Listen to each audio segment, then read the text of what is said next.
Okay, mga kapatid, magandang hapon muli. Salamat sa presensya ng bawat isa at sa patuloy na pagbibigay ng Panginoon sa ating ng kalakasan para makapagsamba at magkita isa sa bahay-sambahan.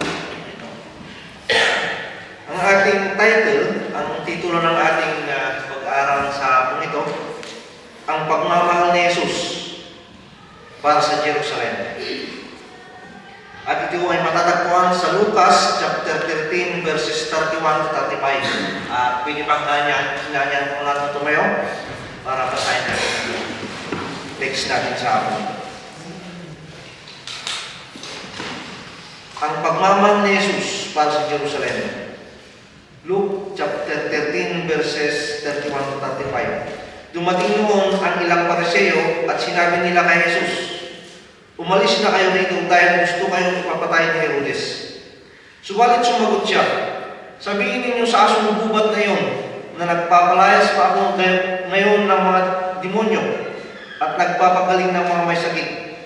Gayon din ang gagawin ko bukas at sa ikatlong araw ay tatapusin ko ang aking gawain. Ngunit dapat akong magpatuloy sa aking lakad ngayon, bukas at sa makalawag, sapagkat hindi dapat mamatay sa labas ng Jerusalem ang isang propeta. Jerusalem, Jerusalem, pinapatay mo ang mga propeta at binabato ang mga isinugo sa iyo. Ilang beses kong sinikap na kupupin ng iyong mga anak, gaya ng pag-aaruga ng isang inangin sa kanyang mga sisiw, ngunit ayaw mo. Kaya pababayaan ng lubusan ng iyong templo. Sinasabi ko sa iyo, hindi mo na ako makikita hanggang sa dumating ang oras na sasabihin mo, pinagpala ang dumarating sa pangalan ng ating Panginoong Yesus." Pagpalain ako pagbasa sa mga nasutan. Pwede makauna po tayo. Noong nakaraang linggo, ang mensahe natin ay patungkol sa mga kababaihan. Ano ang tawag sa pangalan ng asawa ni Aquila? Ayan. At least, natatandaan natin. Napakaganda yan. Napakaganda. Okay. Sa Lucas, sa ating binasa, ngayon na mga hapon ito, ay nagsisimula sa isang babala. Mula sa mga Pariseo para kay Jesus tungkol sa plano ng Herodes na patayin siya. Ngunit ito ay nagiging refleksyon sa likas na katangian ng buhay at misyon ng ating Panginoon Jesus na umabot sa kanilang sukdulang layunin sa kanyang kamatayan. At pagkatapos ay sa kalunos-lunos na papel na ginampanan ng Jerusalem sa buhay ni Jesus at ng iba pang mga propeta. Ang talata ay nag-aanyaya sa mga Kristiyano ngayon, sa atin, na pagnilayan ang kahulugan ng buhay at kamatayan ni Jesus at ang papel na ginampanan natin sa patuloy na misyon ng ating Panginoong Jesus. Tayo sa madaling manalangin. Tunay nga, Panginoon, na napakabuti mo. Salamat po sa buhay ng bawat isa namin dito. Salamat, Panginoon, sa patuloy na proteksyon sa amin, Panginoon. Panginoon, bago po namin tanggapin ang pagpapalang salita na ito, kami po lumalapit, O God, na buksan mo, Panginoon, ang aming mga puso-isipan para maintindihan ito. At patawarin mo kami sa mga pagkukulang na aming nagagawa sa buhay, Panginoon. Hayag man ulihin mo, God, patawarin mo kami. Gayun din, Panginoon, ang iyong mensahero sa akin ito. Alam mo po ang aking kalagayan, ang aking kahinaan, Panginoon. Pero ako po, Panginoon, ay lumalapit sa iyo, nagmamakaawa, na sana, Panginoon, magiging tapat ako sa iyong mga salita. At gabayan mo ako, Panginoon, ng iyong banal na Espiritu para ma-share ng maayos at maintindihan ang iyong mensahe sa akin ito. Panginoon, maraming salamat. Ito ang aming sinasambong na dalangin sa matamis na pangalan ni Jesus at sa patuloy paggabayan ng banal na Espiritu Santo. Amen. Kanina, yung Sunday school natin, yung napapansin ko lang, hindi naman kami nag-uusap ni Kuya Edgar kung anong ituturo. Pero sabi ko, napakabuti ng Panginoon. Hindi ko man siguro may papalumanag lahat. Alam nyo na. Di ba? Napangunahan na kanina eh. Hindi kami nag-uusap pero bakit ganun? Di ba? That is the power of God talaga na yun kung anong gusto niya, gagawin niya para sa akin. Amen? Okay. Ang unang bigyan natin ng pansin ngayon ang mga Pariseo at si Herodes. Ang mga Pariseo at si Herodes. Mahirap suriin, mga kapatid, ang motibo ng mga Pariseo sa kwento. Mahirap din suriin kung ang kanilang babala ay sincero sila o pumakatawan sa isang tunay na banta. Tulad ng sa lahat ng Ebanghelyo, ang mga Pariseo sa Lucas ay higit na antagonistic. Yung, kumbaga, magkaaway. Kaaway sila kay Jesus at kay Jesus sa kanila.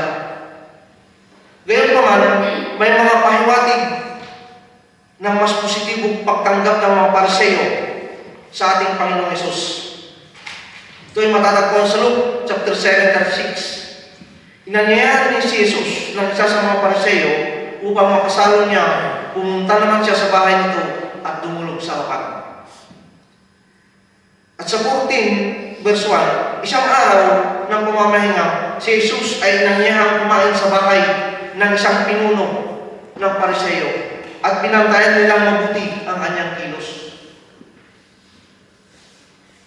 Dito, inimbitahan ng Pariseo si Jesus sa kanilang mga tahanan, bagamat ang mga eksena ay hindi maganda para sa kanila.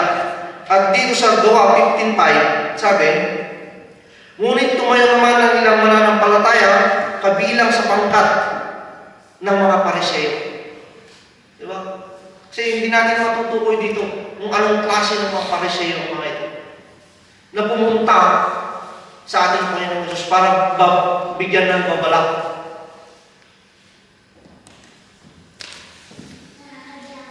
Narinig natin, mga kapatid, na ang ilang mga Pariseo ay talagang naging mga Kristiyano. Diba? Meron ding mga naging Kristiyano tulad ni Nicodemo, di ba? Alam naman natin si Nicodemo, di ba? Pariseo siya, isang gabi, natatakot siya. Alam naman yung gusto, lumapit siya sa ating Panginoon Diyos. Pero sa bandang uli, alam natin si Nicodemo, hindi na niya itinapon yung kung ano siya. Di ba? Kasama nga niya si John, si Jose, na Arimatea na kinuha yung bangkay ng ating Panginoong Diyos. Di ba? Kaya hindi lahat ng mga Pariseo ay naging kaaway ng ating Panginoon. Meron din tumanggap sa Kanya. Sa ating mga buhay bilang mga Kristiyano, mga kapatid, saan tayo? Tayo ba ay nagbababala rin sa ibang tao? Tulad nung napag-aralan natin kanina, ano tayo sa ibang tao?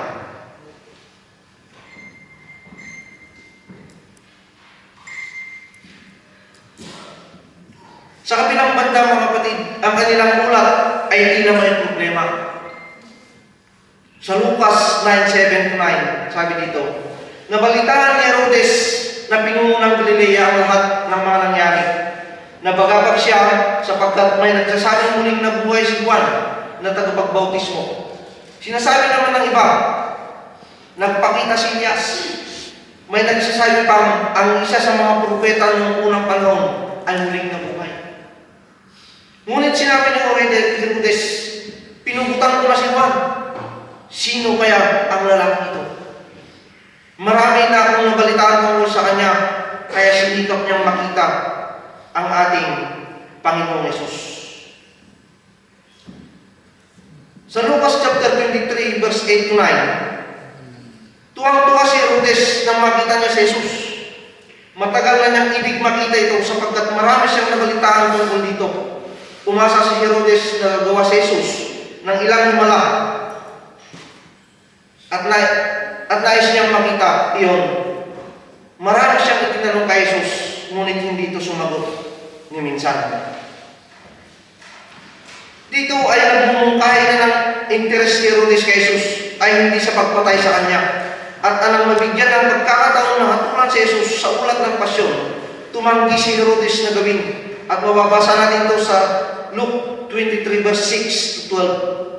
Hindi natin matiyak ang katayuan ni Herodes sa talata. Hindi ko inaabugan si Herodes ako. Hindi ko siya inaabugan na hindi siya masamang tao. Pero ganun pa man, mga kapatid, alam naman natin, siyempre si Herodes ay parehong ikinulong at pinatay si John the Baptist. Siya ang nagpapugot sa ulo ni John the Baptist. Sino ba si Herodes? Si Herodes ay yung tinatawag si Herod Antipas, anak ni Herod the Great. Yun si Herodes. At ang pangalawang bigyan natin ng pansin dito mga kapatid ay ang kamatayan ni Jesus ay bahagi ng kanyang misyon. Ang kamatayan ni Jesus ay bahagi ng kanyang misyon. Ano man ang layunin ng mga Pariseo, mga kapatid, o si Herodes, ginamit ni Jesus ang pagbabanta upang linawin ang kalikasan ng kanyang paparating na kamatayan bilang bahagi ng kanyang misyon. Si Jesus ay mamamatay, ngunit ito ay walang kinalaman sa banta ni Herodes. Yun pala, walang kinalaman. Sa halip, ang kanyang kamatayan ay ang pagtatapos ng kanyang kasalukuyang ministeryo. Inilalarawan niya ang ministeryo ito bilang nagpapalayas ng mga demonyo at nagpapagaling na mababasa natin sa talata ito. Ang parehong mga aktibidad ay mahalaga sa kanilang sarili. Ang kahalagahan ng pagpapalayas ng mga demonyo para sa ministeryo ni Jesus ay ibinigay sa Lucas 11:20. Ngunit kung sa pamamagitan ng daliri ng Diyos na pinalayas ko ang mga demonyo, dumating nga sa inyo ang kaharian ng Diyos. Ang pagpapalayas ng mga demonyo ay bahagi ng pakikipaglaban ni Jesus laban sa diablo. At kung babasahin natin sa 11, tuloy natin sa chapter 11, verse 20-21, kapag ang isang taong malakas ay nagbabantay sa kanyang bahay, nagdala ang kanyang masandata, ligtas ang kanyang mga ari-arian. Ngunit kung salahayin siya ng isang taong higit na malakas kaysa sa kanya, samsamin ito ang mga sandatang kanyang inaasahan. At ibang mamahagi nito ang mga inagaw sa kanyang ari-arian. At sa gayon ay bahagi ng kanyang pagtatatag ng kaharian ng Diyos. Ang pagsasagawa ng pagpapagaling ay bahagi din ng pangunahing katangian ng misyon ng ating Panginoong Hesus na inihayag sa chapter 4, verse 18-19, bilang ipahayag ang pagpapalaya sa mga bihag at pagbawi ng paningin sa mga bulag. Isang pahayag din tungkol sa pagtatatag ng kaharian ng Panginoon. Upang patibayin na si Herodes ay walang kontrol sa kanya, idinagdag ni Jesus na gagawin niya ang mga bagay na ito ngayon, bukas, at sa makalawa. Nang sinunod ni Jesus ang pahayag na ito tungkol sa ngayon at bukas, sa pagsasabing sa ikatlong araw ay tinatapos ko ang aking gawain, marahil mga kapatid ay hindi maliwanag sa mga salitang ito lamang kung ano ang ibig niyang sabihin. Sa katunayan, ang pagtukoy sa ikatlong araw ay malamang na para sa karamihan ng mga mambabasa ay parang pagtukoy sa pagkabuhay ulit. Marahil ay sinadya na isama ang pagkabuhay ng muli, ngunit nilinaw ng sumusunod na talata na ang kamatayan niya ang pangunahing nasa isip ng ating Panginoong Hesus. Gayunman, ngayon, bukas at sa susunod na araw ay dapat akong pumunta, sapagkat imposibleng ang isang propeta ay mapatay sa labas ng Jerusalem. Noong Huwebes ay Miyerkules, di ba? Nalaman natin, ito mga kapatid, tinutukoy ng ating Panginoong Hesus ang kanyang sarili. Na noong Huwebes na pag-aralan natin kung ano yung tatlong offices of our Lord Jesus Christ. Na siya ay isang propeta, priest, and king. Ngayon, ito yung sinasabi niya rito. Na hindi dapat akong pumunta, hindi imposibleng mamatay. Imposibleng ang isang propeta ay mapatay sa labas ng Jerusalem. Kasi dito papasok na siya sa Jerusalem, mga kapatid. Ang mahalagang puntong dapat tandaan ay ang kamatayan ng ating Panginoong Hesus ay nagpapatuloy sa nalalabing bahagi ng kanyang ministeryo. Ngayon, bukas at ang ikatlong araw ay magkakasama. Ang kamatayan ni Jesus ay hindi na iba sa kamunahing katangian kaysa sa kanyang ministeryo nung siya ay nabubuhay. Ang lahat ng ito ay tungkol sa pagtatag ng kaharian ng Diyos. Ang pagsasama-sama ng buhay at kamatayan ni Jesus ay tumutulong sa atin na maunawaan ang dalawa. At ang pangatlo kung bigyan natin ng pansin, Jerusalem, isang trahedya ng papel, that tragic rule. Naglakbay si Jesus, kung mabasahin natin dito sa Lucas, Book of Luke, naglakbay si Jesus sa Jerusalem noong mababasa natin sa chapter 9 verse 51. Yun yung simula. Tumagal hanggang chapter 19 verse 28 sa Ebanghelyo ni Lucas. At madalas, tinutukoy ni Lucas bilang salaysay ng paglalakbay.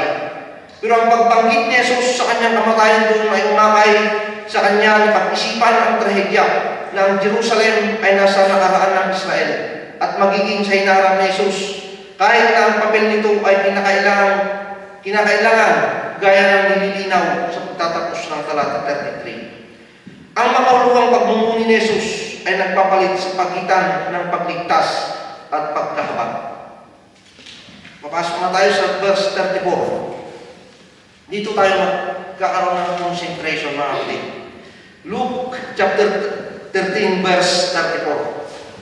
Sabi dito, Jerusalem, Jerusalem, pinapatay mo ang mga propeta at binabato ang mga isinugo sa iyo.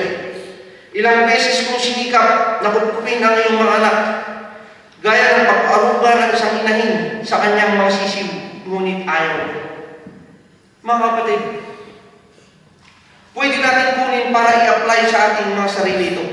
That our Lord Jesus Christ wants to save us. Pero marami sa atin ang ayaw. Gusto niya tayo kupkupin na parang pag-aaruga ng isang inahin sa kanyang mga sisiw.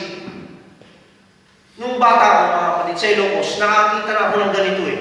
Kumbaga, nandyan yung mga inahin at kanyang mga sisiw, may ibon yung uwak. Diba, kukunin yung sisig. Ilang beses ako nakakita ng ganun. Talagang, yung inahin talagang kakalabanan yung uwak. Gusto niyang protektahan na hindi makuha o masaktan ang kanyang mga sisig. Dito ganun din, mga kapatid. Ang pinapakita ng ating Panginoon, God wants to protect us. Pero kung tinatanggihan natin ito, ang konteksto nito, mga kapatid, the protection will remove. Kung patuloy natin tatanggihan ang Panginoon. Bakit ang isang Kristiyano nagturusa? Not all the time. Not all the time, but sometimes. Paminsan-minsan. Kaya kung may challenge tayo ngayon na ginaharap, tanungin natin ang ating mga sarili. Ito ba ay pagpapatatag? Dahil hindi lahat ng parusa ay disiplina, mga kapatid. Ang challenge ay disiplina hindi. May mga parusa na resulta ay parusa at disiplina. Sabi pa dito, pinapatay mo ang mga propeta. Bakit pinapatay ang mga pastor o mga mensahero? Bakit pinapatay? Dahil ba sila ay artistahin? Di ba? Kundi mga kapatid, dahil ayaw nila yung mga babala o mensahe na sinasabi nila. Noon mga kapatid, pinapatay ang mga propeta. Pero ngayon, hindi na. Tulad ni Esteban, di ba? Anong nangyari kay Esteban? Binatok hanggang mamatay. Sa Isaiah. Ayaw ng mga tao kanya sinasabi patungo sa Diyos, nilaragari sa gitna. Na yung kamatayan ng mga mensahero noon. Napakahirap. Pero ngayon, dahil may Toyota na, Toyota Sales R. Di ba? Ano yung Sales R? Kaya hindi na nangyayari yun.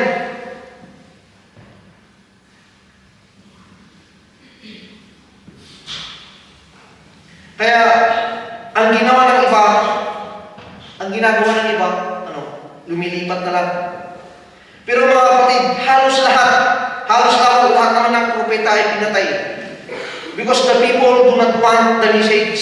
Kaya sa ating mundo, mga kapatid, dalawa lang kasi ng tao. Kaaway ng Diyos, o kaibigan ng Diyos. Saan tayo doon? Pero brother, yung kaibigan mo mabait, hindi siya Kristiyano, kung kamag-anak mo mabait, brother, still, kakaway pa rin siya ng Diyos. kung patuloy nila tinatanggihan ng Panginoon.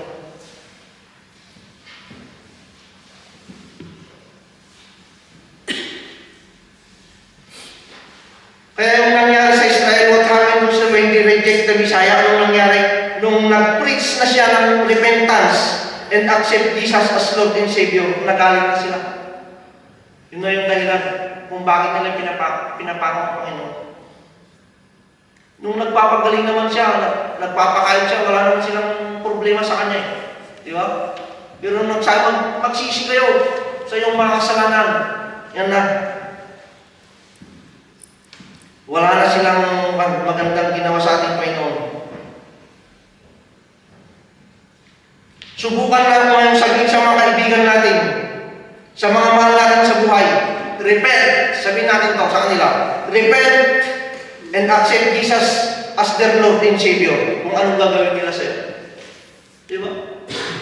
Napakahirap ito, mga kapatid. Pero ito ang nangyayari niyo. Pag si Kristo lang pinag-usapan, marami nang magagalit yan. Pati mga mahal natin sa buhay, kamag-anak. Yan na ang nangyayari. Nagagalit na sila sa atin. Kaya nung 70 yan nung nangyari, pinabayaan sila ng Diyos pansamantala dahil ayaw nila sa Panginoon. Alam naman natin nung nangyari, di ba? Pinasakot ng Panginoon ang Jerusalem sa mga Babylonia. Pero hindi niya sila pinatay lahat dahil nga sa pangako.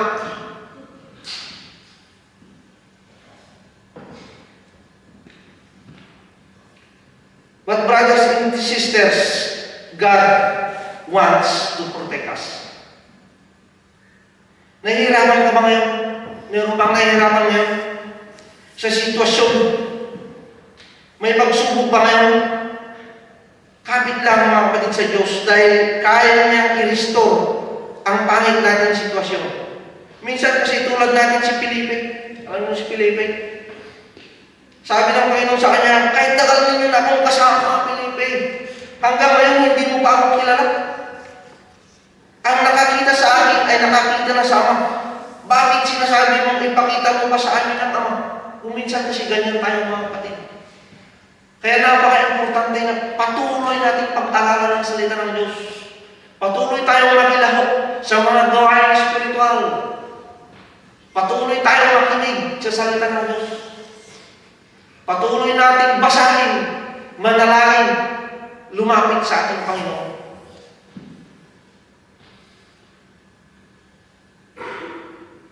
At ito ang katotohanan, mga kapatid.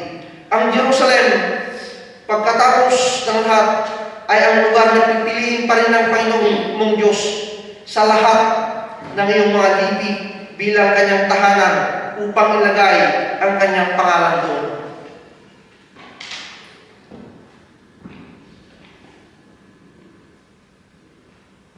Yung kasi ang nangyari mga kapatid. Hindi pinapabayaan ng Panginoon ang Israel. Tulad din natin, nagkakamali tayo. Pero kaya na tayo i-restore. Pero paano na tayo i-restore? Kung patuloy nating lalabanan ang kanyang mga salita, ang kanyang mga katuruan, paano niya tayo tutulungan?